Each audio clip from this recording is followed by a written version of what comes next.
The relationship between European and Chinese New Zealanders is being re-examined in a brand new film released at the Toitu Settlers Museum later this month. Artwork like this in Rattray Street, celebrating the relationship between Chinese and European Kiwis, can be found throughout the city.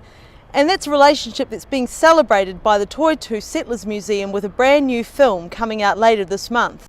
Based on the historical book Windows on a Chinese Past by Dunedin historian Dr. Jim Ning, the film celebrates that relationship while also examining the discrimination experienced by the Chinese who arrived in the 1880s. The Chinese are the outstanding migrant group here into Otago, outside of Europeans in the 19th century. So telling their story just goes hand in hand with what we do both at Toitu and the Dunedin Chinese Garden, and informing people of firstly their hardships, but also their story of forbearance and endurance.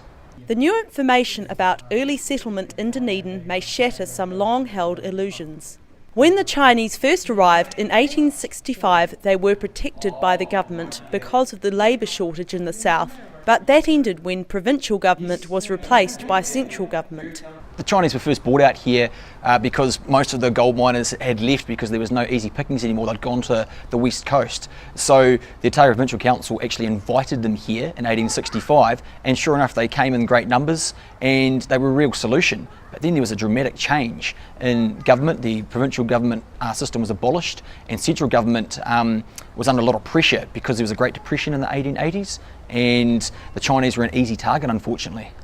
The film cost less than $50,000 to make, and McKee hopes people will learn more about the generation of Chinese settlers who have called New Zealand home.